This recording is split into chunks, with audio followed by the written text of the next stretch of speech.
안녕하세요. 시작을 하도록 하겠습니다. 오늘은 선교적 삶이라는 제목을 가지고 말씀을 나눌까 합니다. 선교적 삶. 선교의 삶을 살자 이런 의미가 될 것 같습니다. 그래서 구원받은 성도들은 다 잘 아시는 바와 같이 전도나 또 선교적 삶을 사는 것이 당연하다. 다들 그렇게 알고 있습니다. 물론 일선에 서서 직접적으로 전도하고 또 선교사로서 삶을 사시는 분도 있지만 어쨌든 우리는 다양한 주님께서 우리에게 주신 믿음의 분량에 따라서 전도와 또 선교의 삶을 사는 것이 당연하다. 이것은 어떤 은사를 받은 그런 사람에게 이렇게 정해져 있는 그런 제한적인 그런 말씀이 아니라 구원받은 모든 성도들은 전도와 또 선교의 삶을 살아야 된다. 이것이 성경적인 가르침이다 알고 있습니다. 자, 그런데 이 현실을 보면 그렇게 살지 못하는 경우가 많이 있는 것 같아요. 그래서 오늘은 말씀을 통해서 거기에 대해서 원인을 좀 살펴보고 말씀 가운데 우리에게 본을 보여주시는 선교적 삶이 어떠한 삶인가 또 어떤 것이 필요한가 그것을 좀 알아보도록 하겠습니다.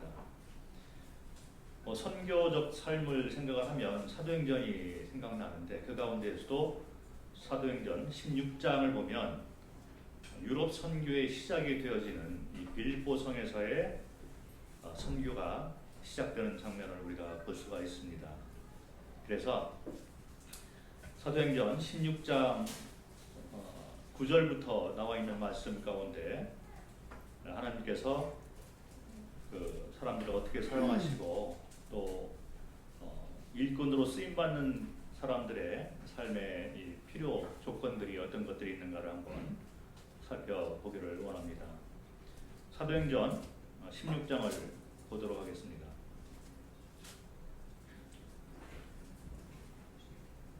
선교적 삶을 살기 위해서 필요한 요건들이 좀 있는 것 같습니다.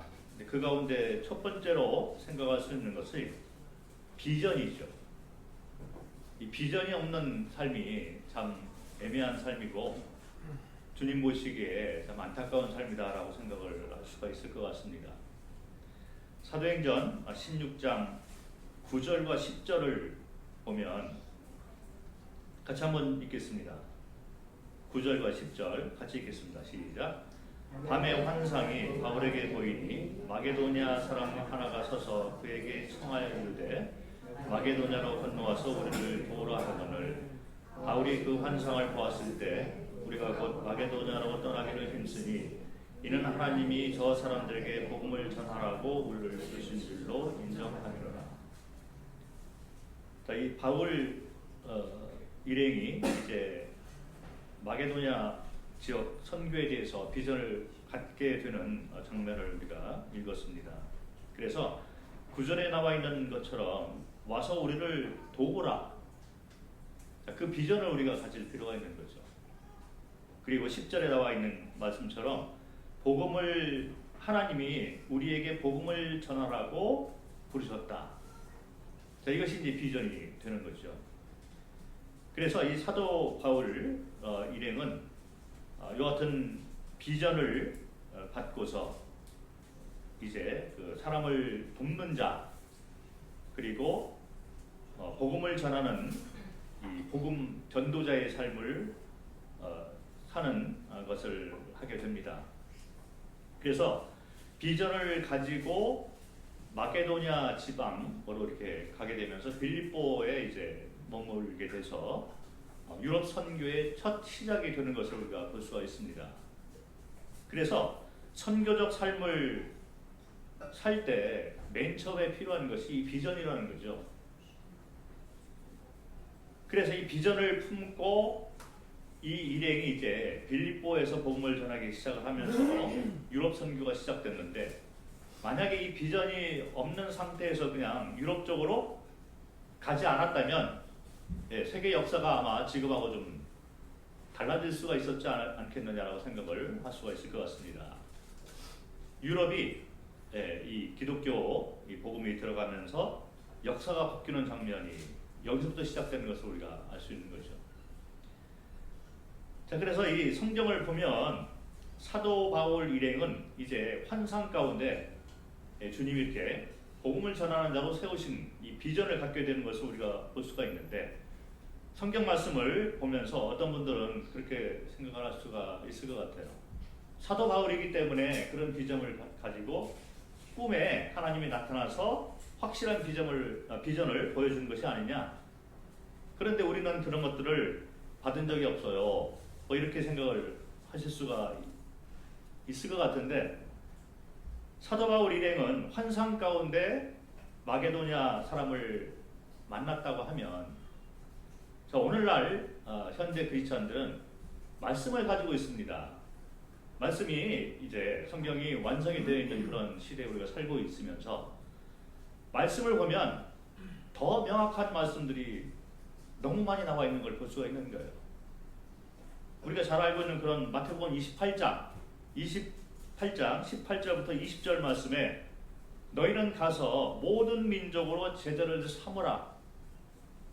이거는 환상 가운데 나타난 것도 아니고 꿈 가운데 아른아른하게 들리는 그런 목소리도 아니고 적혀져 있는, 문서화되어 있는 하나님의 살아있는 말씀이 됩니다.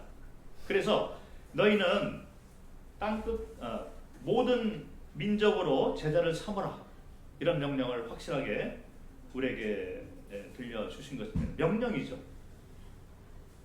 그리고 아시는 바와 같이 사도행전 1장 8절을 보면 주님이 이제 승천하시기 전에 너희는 땅끝까지 이르러 내 증인이 되라, 이런 말씀을 하십니다. 뭐 여기에 대해서 뭐 증인이 되리라, 성령이 임하시면 우리가 증인이 되겠다 안 되겠다 뭐 이런 복잡한 얘기보다도 확실한 말씀을 하고 있는 거예요. 너희는 땅끝까지 이르러 내 증인이 되라라는 말씀을 하고 있는 것입니다. 명령이고 지상 명령이죠. 그리고 우리의 삶의 형태가 너희는 먼저 그의 나라와 그의 의를 구하라는 말씀이 마태복음 6장 33절뿐만 아니라 다른 곳에도 주님의 가르침 가운데 또 사도들의 삶의 본 가르침 가운데 확실하게 나와 있는 것을 우리가 볼 수가 있습니다.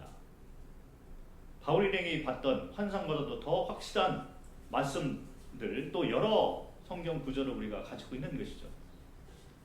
그리고 오늘 아침에 우리는 만찬 예식을 행했습니다. 고린도전서 11장 26절을 보면 너희가 이 떡을 먹고 잔을 마실 때마다 주의 죽으심을 그가 오실 때까지 전하라는 말씀을 하고 있습니다. 자, 거기에 대해서 뭐 우리가 만찬 예식을 하면 사람들이 와서 복음을 듣고 이런 것이다, 뭐 이런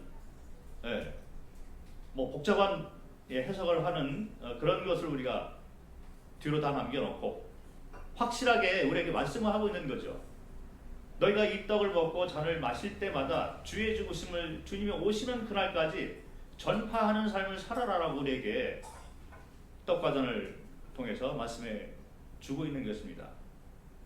이건 부인할 수 없는 것이 주님의 삶이 복음 메시지를 전하는 삶이었고, 복음을 전하는 이 선교적 삶을 위해서 이 땅에 오셨다는 것은 누구도 부인할 수가 없는 것입니다.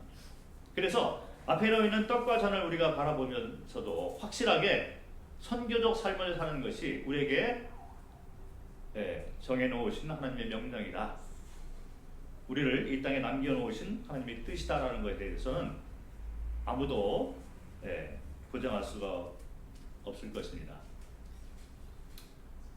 자, 그런데 우리 삶을 보면 너무나 안타까운 일들이 벌어지고 있는 것 같아요.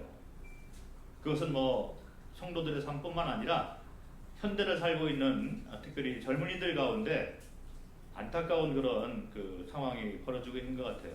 요즘 뭐 신문에도 또 방송에도 잘 나오는 그런 내용인데, 젊은이들에게 이렇게 물어보는 거죠. 조그만 뭐 초등학교 다니는 아이들 물어볼 때 커서 뭐가 될래? 뭐 이런 질문을 합니다. 과거에는 뭐 나는 앞으로 뭐 대통령이 되겠어요, 의사가 되겠어요, 뭐 장군이 되겠어요, 뭐 꿈을 가지고 비전을 가지고 이렇게 답변하는 것이 많았는데 요즘에는 비전이 없다는 거예요. 어린아이들부터 시작해서 젊은이들 가운데 비전이 없어져 가고 있는 세상을 우리가 살고 있는 것 같습니다. 그것도 그럴 것이 세상 사는 것이 너무 힘든 거예요. 특별히 AI가 이제 세상을 지배하는 그런 상황으로 가고 있는데 AI가 인간들이 하는 일에 대해서 뭐 두뇌부터 시작해서 모든 활동 이 반경을 다 침식하고 있는 세대가 되었기 때문에 어떤 직종을 내가 선택하고 어떤 진로에 따라서 직업을 내가 택해야 되느냐 여기에 대해서 확실치 않은 시기에 살고 있는 거죠. 그러다 보니까 어떤 삶을 사는 것이 좋을까 여기에 대해서 명확한 답변을 못 갖고 있는 젊은 세대인 것 같습니다. 그리고 기후변화 그래서 뭐 심각한 그런 상황 가운데서 이제 고민들을 많이 하고 있는 것 같습니다. 뭐 학업을 다 마쳐도 직장 구하기도 쉽지도 않고 그게 요즘 세대인 것 같아요. 그러다 보니까 뭐 여러 가지 용어들이 나오잖아요. 그래서 뭐 결론적으로 비전이 없는 그런 시대가 된 것 같습니다. 비전을 세워서 삶의 목적을 확실하게 또 방향을 이렇게 잡고서 가는 것이 너무나 힘든 그런 시대에 살고 있는 것 같아요. 그래서 성도들의 삶도 쉬운 삶이 아닌 것을 우리가 다 알고 있습니다. 먹고 사는 것 자체도 어려운 그런 시대에 살고 있는 것 같아요.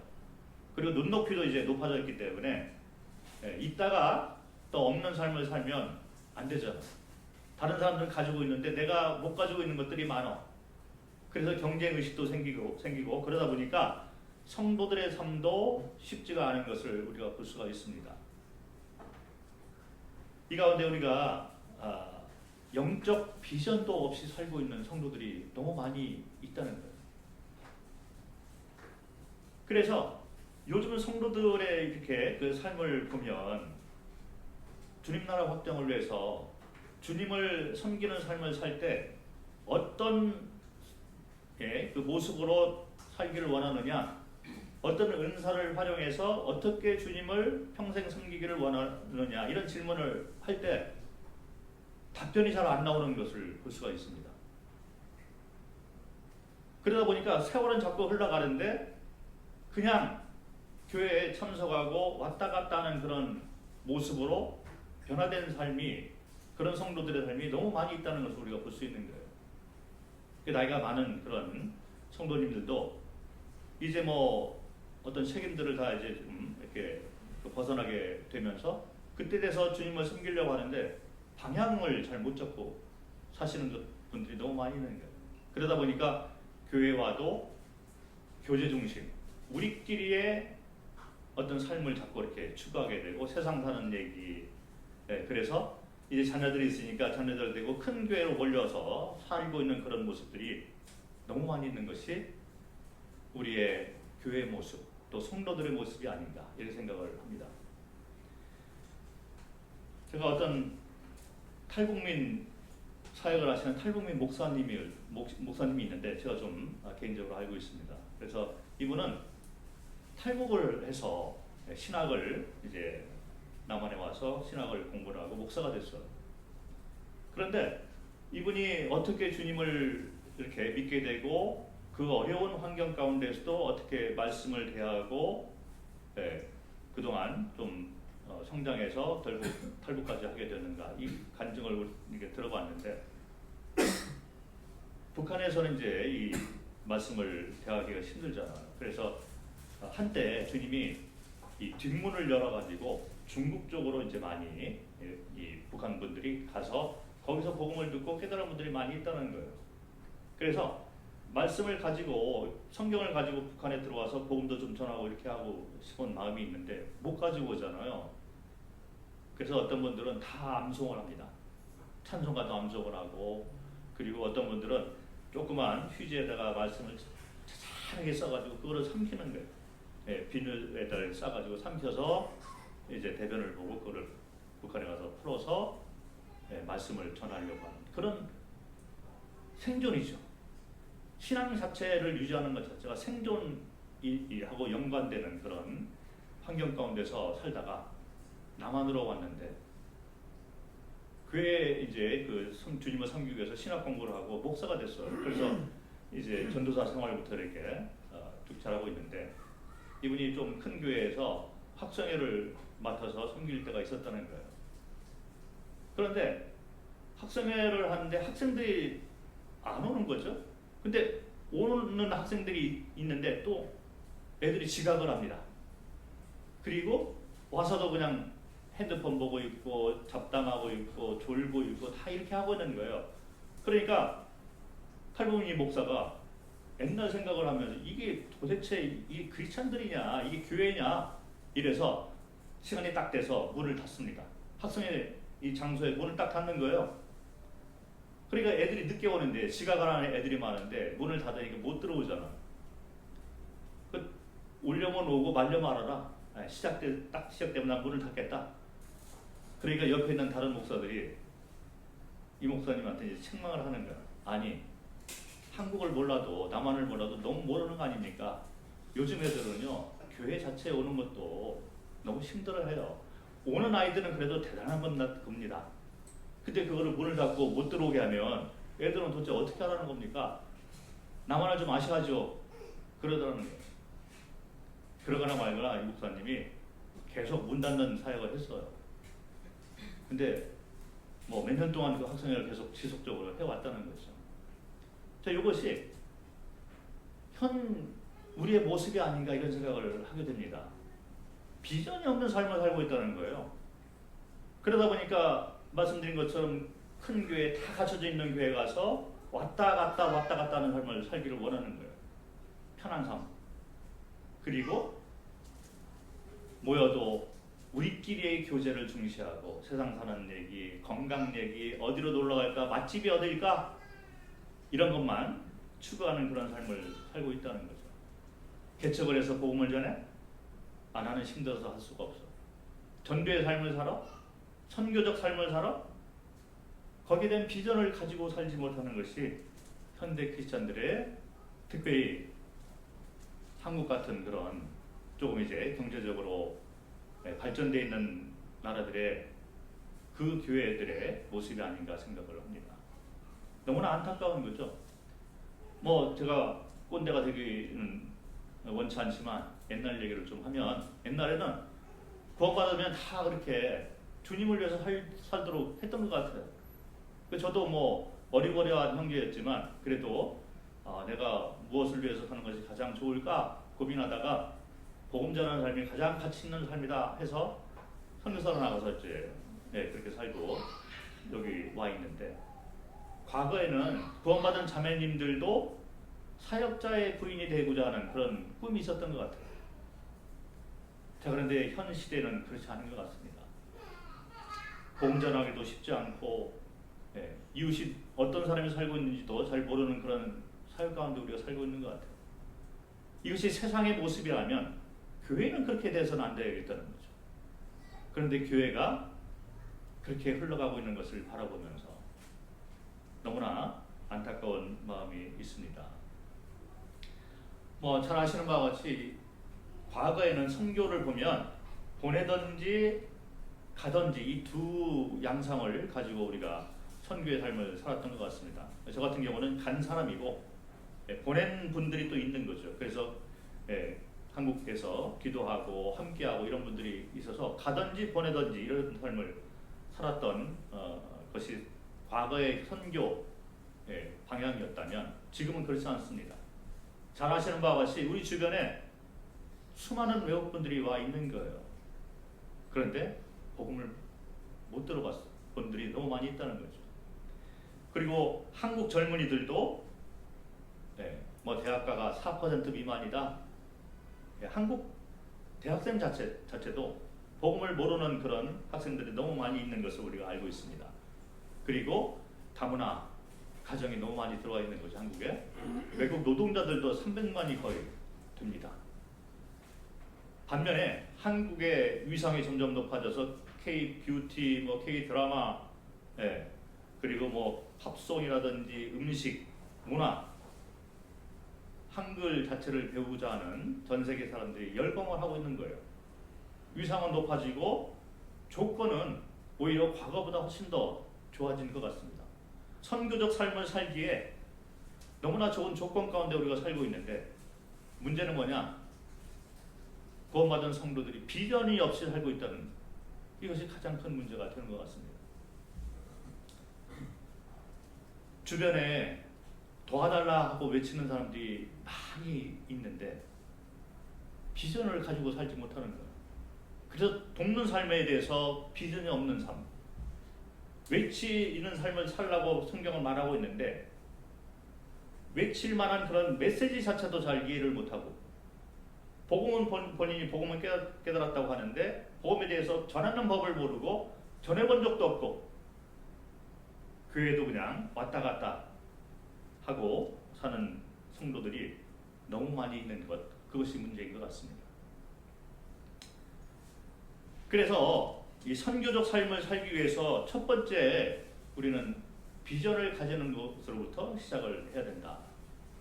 성경은 그거를 말을 하고 있는 것 같습니다. 마게도니아 선교, 유럽 선교의 시작은 환상을 통해서 비전을 갖게 되었을 때 시작이 된 것을 우리는 기억을 해야만 될 것 같습니다. 그래서 질문을 드리면 우리 성도님들은 개인적으로 이 선교적 삶을 사는 것에 대해서, 전도 선교의 삶을 사는 것에 대해서 어떤 비전을 가지고 있느냐? 각 성도님들이 질문을 스스로에게 해봤으면 좋을 것 같습니다. 그리고 가정적으로, 부부일 것 같으면 가정적으로, 또 교회적으로. 요즘 교회가 비전이 없는 교회들이 너무 많이 있는 것 같아요. 어느 방향으로 가야 될지, 무엇을 교회가 해야 될지 잘 모르고 있는 그런 교회가 너무 많이 있는 것 같습니다. 그래서 교회적으로도 비전을 확실히 가지고 선교적 삶을 살아야 되는 것이 주님의 뜻이다라는 것을 말씀을 드리고 싶습니다. 로마서 6장 3절부터 12절까지를 보면 잘 아시는 너무나 중요한 말씀이 나와 있잖아요. 침례의 모습이 나오면서 그리스도가 죽고 장사되고 부활한 것 뿐만 아니라 나도 함께 죽고 장사되고 부활했다. 그래서 연합을 얘기를 하고 있습니다. 연합이라는 단어가 로마서 6장에 나와 있는 걸 볼 수 있어요. 우리는 구원받은 자로서 그리스도와 연합된 삶을 살고 있는 거죠. 그런데 그 뒤에 보면 우리가 공부한 내용이지만 너희가 이것을 알라.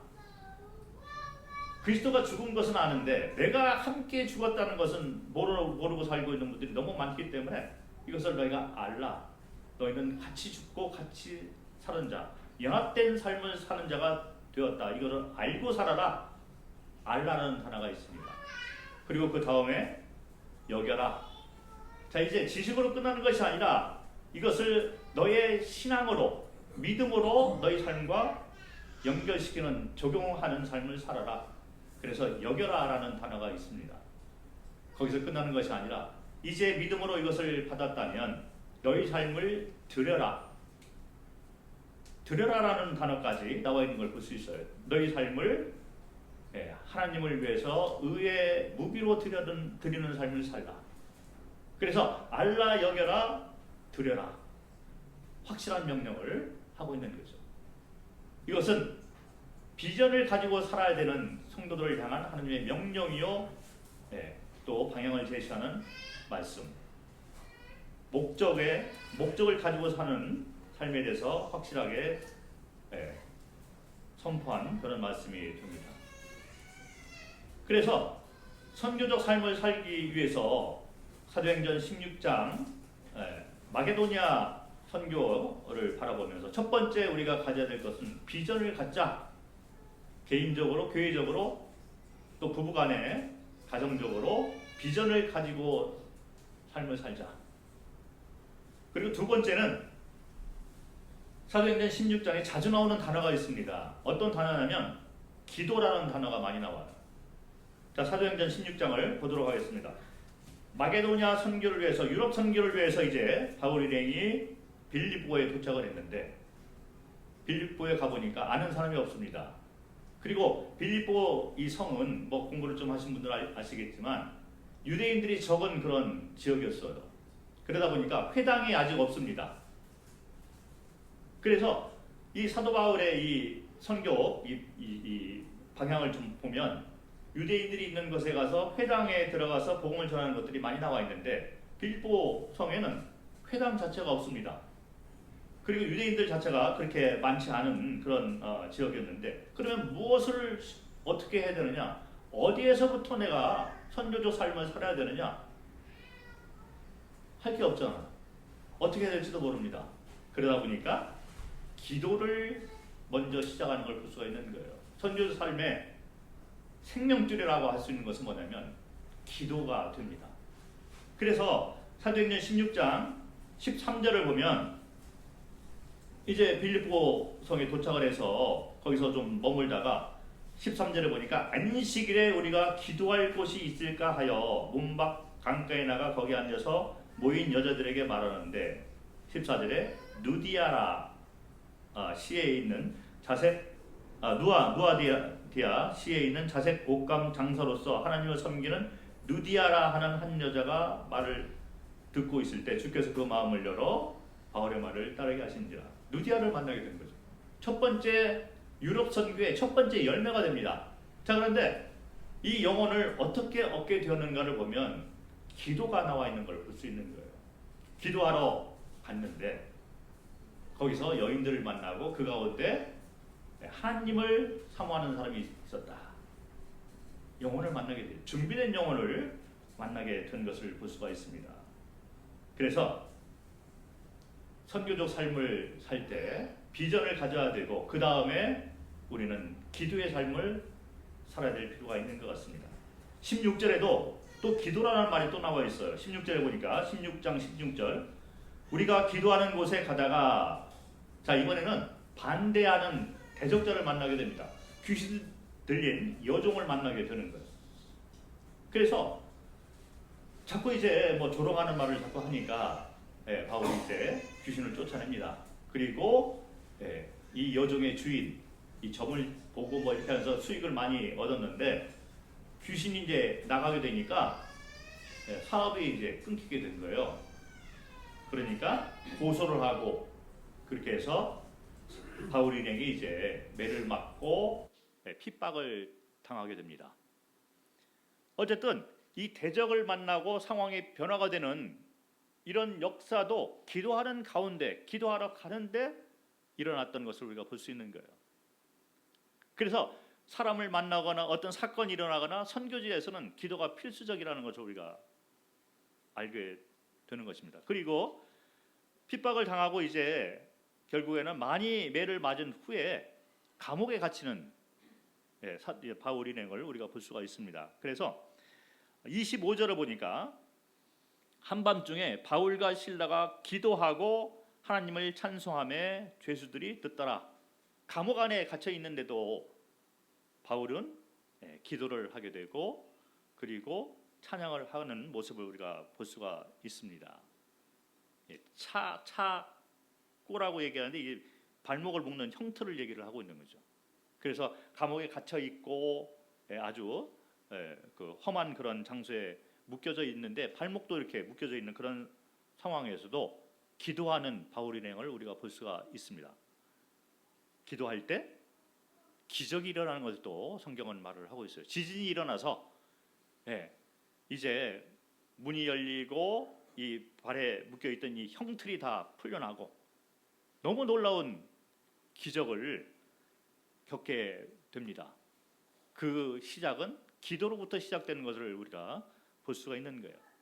그래서 이 유럽의 선교 이 첫 번째 성 빌립보 성에서의 이 선교 역사의 장면 가운데 기도가 연결되어 있는 것을 우리가 볼 수 있는 거예요.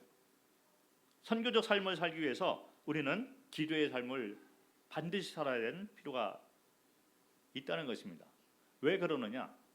성도의 삶의 원리가 이 기도로부터 시작되지 않으면 문제가 많이 발생되는 걸 우리가 볼 수 있는 거예요. 왜 그러냐면 기도를 통해서 우리는 주님과의 관계가 올바로 형성이 되기 때문에 그리스도의 사랑을 그 첫사랑을 다시 회복하는 그 주님과의 관계, 그것이 먼저 되어야지 우리는 선교적 삶을 살 수가 있는 것입니다. 갈라디아서 2장 20절 말씀처럼 나는 죽고 그리스도가 살기 위해서는 주님과의 관계가 올바로 된 이 연합의 관계가 올바로 되어야지 그 힘을 가지고 그리스도의 사랑이 나를 강권하심으로 말미암아 우리가 복음을 전할 수 있는 전도자의 삶을 살 수가 있다는 것입니다. 그래서 주님을 섬기는 사람이 열심히 일을 하는데 자기의 의지와 자기의 능력에 의지해서 살다 보면 많은 문제가 일어나는 걸 볼 수 있습니다. 자, 주님을 의지해서 주님을 섬기는 사람과 자기의 의지와 자기의 능력을 바탕으로 주님을 섬기는 사람의 차이가 무엇이나 겉으로 드러나는 차이점은 무엇이겠습니까? 기도하는 사람인가, 기도를 등한시하는 사람인가, 여기에 딸려 있다는 거예요. 그래서 선교적 삶을 살 때 성경에 우리가 읽은 바와 같이 반드시 기도하는 삶을 우리가 생각을 할 수가 있는 것입니다. 기도를 통해서 주님과의 관계가 올바로 되어져서 그 힘을 가지고 내가 죽고 그리스도가 주인 되고 재판장 돼서 나를 이끌어 나가는 삶을 살 때 우리는 열매 맺는 삶을 살 수가 있고, 눈에 보이는 열매가 없을지라도 주님의 때에 그런 열매가 나타날 수 있게 되고, 그것이 없을지라도 주님께서 기뻐하시는 삶은 주님과의 관계가 올바로 되어지는 기도의 삶을 주님이 기뻐하신다는 것입니다.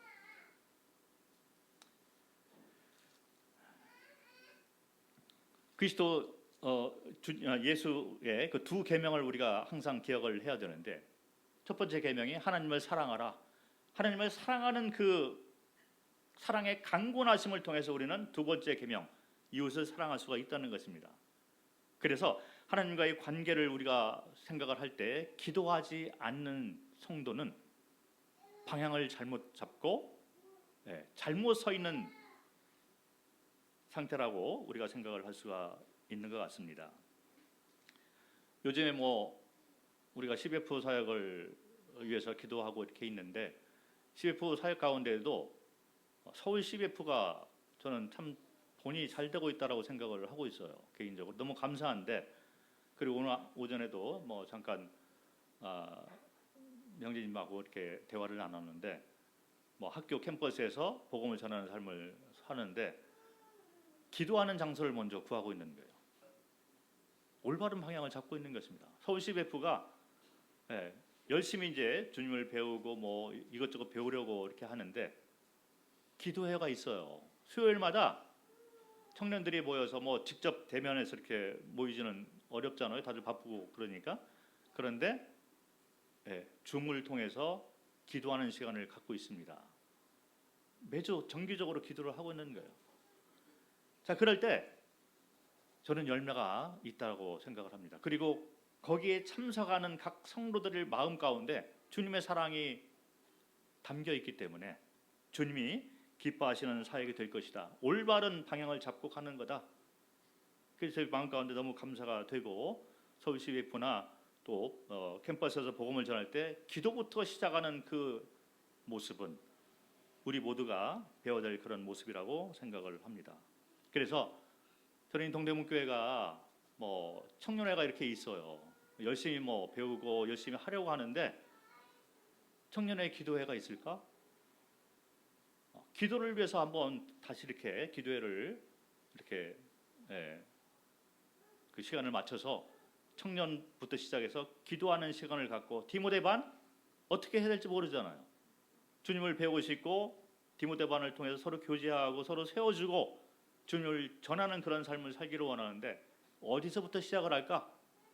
기도부터 시작하는 거예요. 디모데 반 기도회를 하시기 바랍니다. 형제회 기도회로 모이시고, 자매회 기도회 열심인 자매님들이 되시기를 바랍니다. 특별히 자매님들은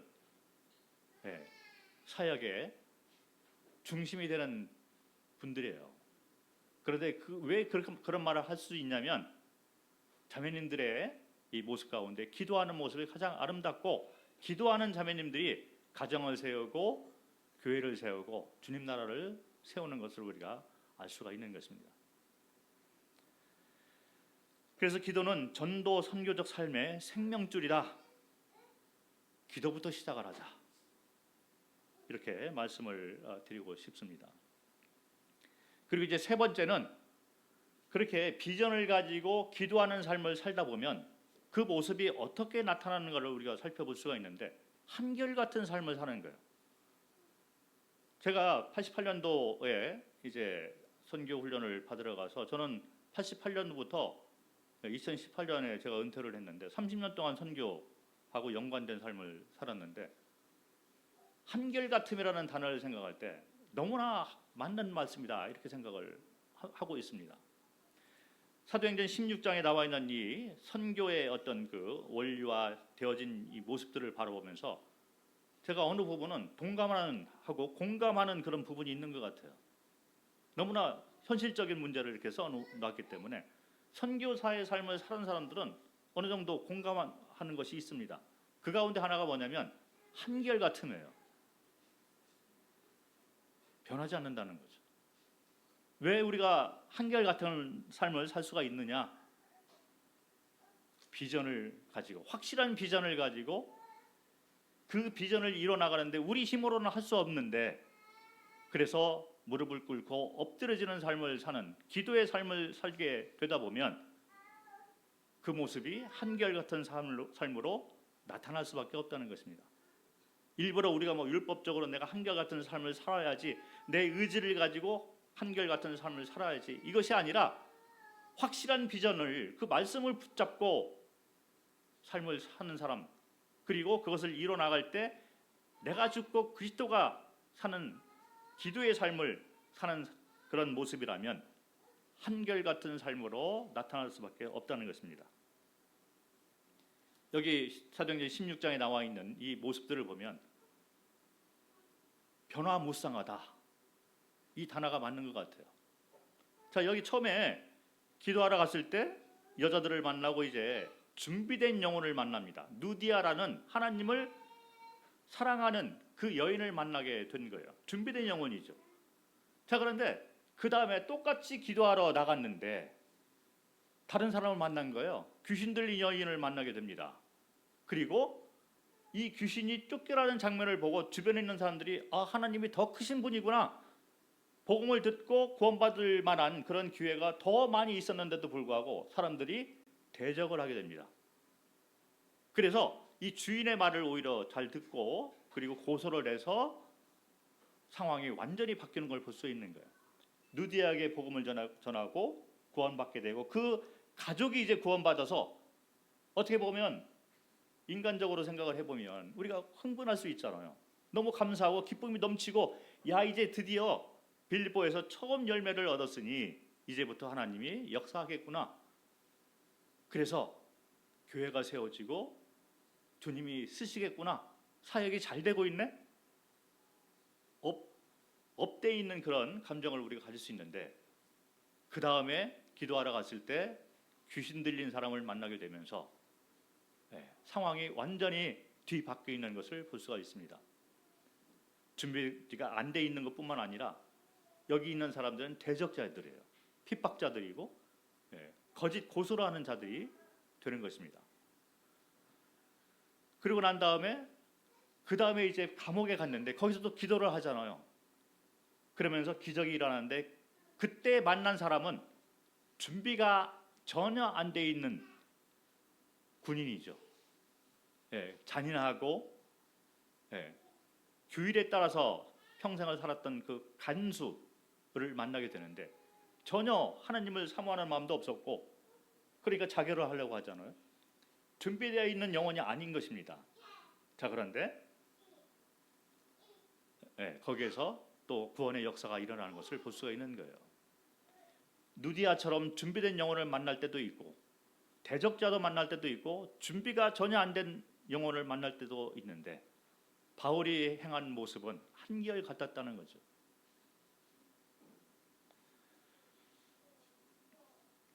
만나는 사람도 그렇고 환경도 변화무쌍한 그런 상황 가운데서도 바울이 행했던 것은 한결 같았다. 자, 바울이 감옥에 있었는데 기도를 하고 찬양할 때 기적이 일어나면서 지진이 일어나고 그다음에 문이 열리고 이 형틀이 다 깨어지고 그래서 벗어났어요. 우리 같으면 밖에 나가서 큰 소리로 외쳤을 것입니다. 자, 이제 하나님의 권능을 너희가 봤느냐? 너희가 나를 핍박을 해? 나를 감옥에 가도 죄도 없는데 매를 심하게 때려서 형틀을 내 발목에 묶어 복수하고자 하는 마음도 있었을 것이고, 그리고 나가서 기분이 업돼 가지고 거기에서 권능을 이렇게 막 말을 하면서 큰 소리로 외쳤을 것 같은데, 사도 바울은 한결 같았다는 거예요. 밖에 나가지도 않고 그 자리에 그대로 남아 있는 걸 볼 수 있습니다. 왜 그랬을까요? 제가 이걸 보면서 왜 사도 바울이 이렇게 문이 다 열리고 자유로운 몸이 되었는데 밖에 나가서 뭔가 할 것 같은데 왜 그 자리에 가만히 있어서 움직이지 않았을까? 뭐 우리 생각에는 주님의 뜻이 아직 안 보였기 때문에, 주님의 음성이 없었기 때문에 뭐 이렇게 생각을 저도 했던 것 같아요. 그런데 가만히 생각을 해보니까 복음을 전해야 되잖아요. 누디아를 만났을 때도 바울이 했던 것은 복음 전도자의 한결같은 모습으로 메시지를 전했다는 것입니다. 누디아 준비된 영혼을 만났을 때도 메시지를 전하는 삶을 살았던 거예요. 그리고 예수 그리스도의 이름으로 귀신을 쫓아내는 그런 모습, 그리고 감옥에 들어왔는데 기적이 일어나서 이제 업된 그런 감정 가운데서 자기 마음대로 행동을 할 수 있는데, 사도 바울은 거기에 남아 있어야 돼. 왜 그러냐? 간수가 있잖아요. 그 영혼을 생각하니까 이 영혼은 내 복음 메시지를 통해서 이 영혼이 받을 수 있는 사람이기 때문에 복음을 전하는 자의 삶을 생각하면서 복음 전하기 위해서 거기에 남아 있었다는 것입니다. 그게 제 생각이에요. 그래서 간수가 가만히 있는 걸 보면서 깜짝 놀라고 어떻게 해야지 내가 구원을 받을 수 있으리까? 그때 복음 메시지를 전합니다. 그리고 간수 집이 다 구원받는 역사가 일어나는 거예요. 한결같은 삶, 전도자의 삶은 그런 것인 것 같습니다. 제가 선교를 하면서 이렇게 뭐 상황이 바뀌고 만나는 사람이 이렇게 변화가 되고 이런 것은 있을 수 있는 것 같아요. 그런데 제일 힘든 게 어떤 거였냐면 변하지 않는 거예요. 나는 내 삶은 전도자 삶으로 한결같은 삶을 살고자 하는데 주변에 있는 사람들도 안 변해요. 제가 뭐 중국 가서 복음도 이렇게 전하고 또 태국에서 오랫동안 있었는데 중국 분들은 오히려 확실한 변화, 그리고 확실한 이런 그 감정을 드러내는 것이 많이 있는 것 같습니다. 그 옳다 그르다라는 것이 확실한 것 같아요. 그래서 여기 나와 있는, 어떻게 보면 이게 사도행전 16장 이런 상황이 중국 선교할 때 많이 이렇게 겪는 그런 모습이라고 저는 생각을 해요. 자, 그런데 단기적으로 이제 뭐 일주일이나 뭐 2, 3주 이렇게 중국을 방문해서 복음을 쭉 전하고 거기서 막 육박정처럼 제가 복음을 뭐 거의 매일같이 이렇게 영혼들이 있어서 복음 전하고 성경 가르치고 이렇게 바쁜 시간을 보내고 비행기를 타고 태국에 옵니다. 태국은 냉전이에요. 태국 선교는 냉전입니다. 전투를 하려고 해도 할 수가 없는 거예요. 사람들이 관심이 없고 교회에 대해서 관심도 없고 오는 사람도 없고 길거리 전도지 주는 것도 거기는 힘들어요. 그래서 선교사들이 아주 어려워하는 이유가 뭐냐면 뭔가 변화가 없는 거예요, 사람들이. 그리고 뭐 좋네, 당신 뭐 좋은 말씀 하네, 하지만 그 마음은 역시 죄로 물들어서 관심이 전혀 없는 것이 태국 상황이 됩니다. 그게 너무 힘들더라고요. 뭔가 반응이 있어야 되는데 준비된 영혼이 있거나 아니면 대적하는 사람이 있거나 뭐가 반응이 있어야 되는데 태국 사람들은 반응이 없어요.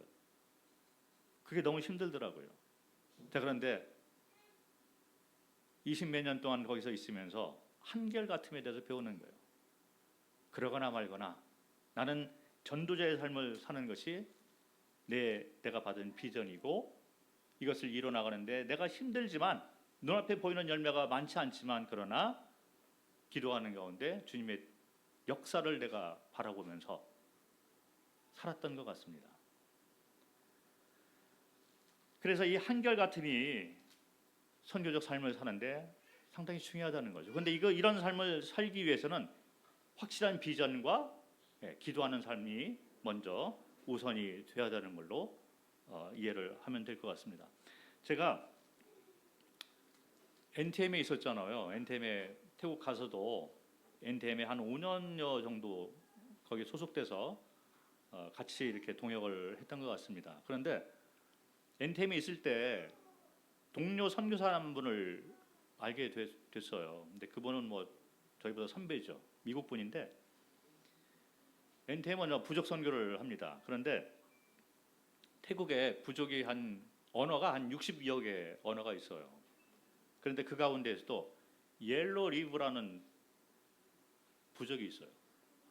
그래서 노란 잎사귀라는 뜻인데 옐로 리프라고 해서 이제 잎사귀라는 뜻인데 뭐 태국 사람들 이 사람들을 유령 부족 이렇게 얘기도 하고 그래요.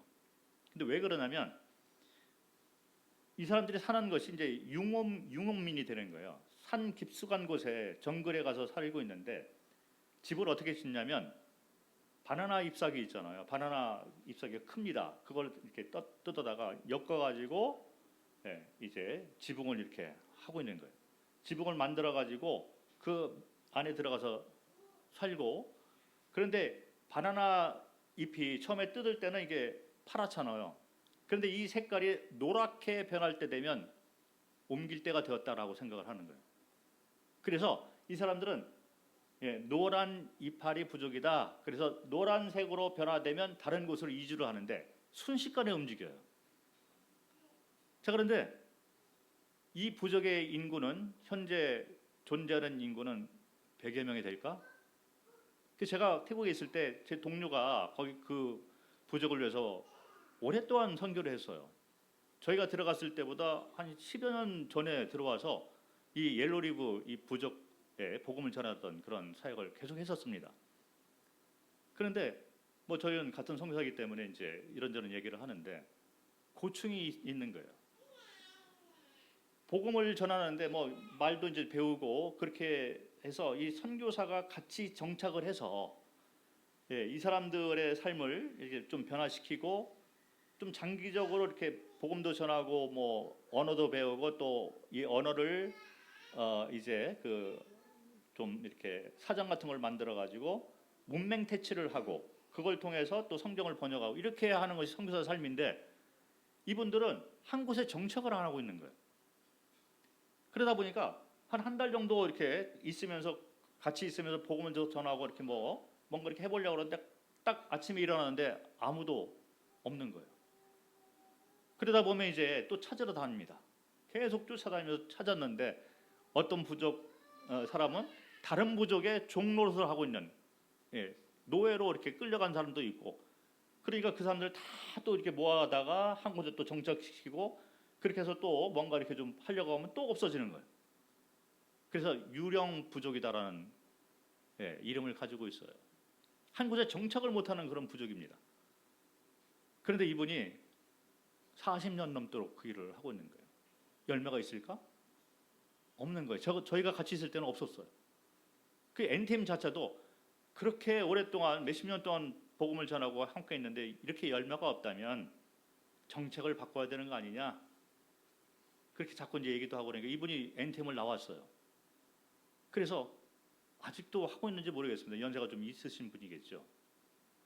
근데 우리가 방콕에 있을 때 그 옐로리브 부족을 데리고 방콕 백화점에 와서 뭔가 이렇게 행사를 하고 있더라고요. 그때 우리가 만났거든요. 그때까지는 아직 있었습니다. 평생을 그렇게 100여 명 되는 부족을 대상으로 하루아침에 없어지는 그 부족을 대상으로 사역을 하고 열매도 없고 그런데 그분들의 모습은 한결같았던 모습이었습니다. 왜 그렇게 됐느냐? 확실한 비전을 말씀을 붙잡고 기도하는 삶을 살다 보면 그것이 이제 소명이기 때문에 그렇게 사는 걸로 저희가 이해를 하고 있습니다. 그래서 옐로리프라고 위키피디아 아시잖아요. 그거 이렇게 찾아보면 이 옐로리프 부족이 나와요. 근데 거기 보면 종교가 나오는데 제가 찾아봤거든요. 기독교하고 정령 숭배라고 나옵니다. 이 기독교라는 것이 내가 이해가 안 됐어요. 왜냐하면 알고 있잖아요. 그 선교사 뭐 동료니까 열매가 없는 것 뻔히 알고 있는데, 그런데 겉에 사람들이 볼 때는 선교사가 이 부족하고 몇십 년 동안 같이 하는 걸 바라보면서 이 부족이 기독교화가 되었다. 그래서 이렇게 위키피디아 여기에 기독교라고 나와 있는 것 같습니다. 이것이 우리 모두의 가야 될 방향이 아닌가 생각을 합니다. 무엇을 위해서 우리가 이 땅에 살고 있는가? 비전이 없는 삶을 살고 그냥 교회에 왔다 갔다 그냥 맛집 찾고 등산 가고, 그것이 과연 교회의 사명일까? 성도의 사명일까? 그리고 교회가 모이기는 하고 열심히 뭔가 하려고 하는 그런 움직임이 보일 때 기도 없는 그런 행사를 한다? 네, 문제가 있는 것 같습니다. 우리는 주님이 오시는 그날까지 물론 이 세상에 살기가 쉽지가 않습니다. 녹록하지 않은 것 같아요. 그럼에도 불구하고 우리는 선교적 삶을 살기 위한 비전을 확실히 가져야 되고, 갈라디아서 2장 20절 말씀처럼 내가 죽고 그리스도가 사는 삶을 사는 그 원리를 붙잡고 우리는 기도하는 삶을 살아야 될 것 같습니다. 모일 때마다 우리가 기도로 모이고 기도로 시작하는 그런 삶을 살게 될 때 우리의 삶은 한결같은 모습으로 드러나게 된다. 그것이 바로 살아있는 영적 예배이고 주님이 기뻐하시는 삶이다라고 믿게 됩니다. 자, 오늘은 선교적 삶에 대해서 말씀을 나눴습니다. 감사합니다.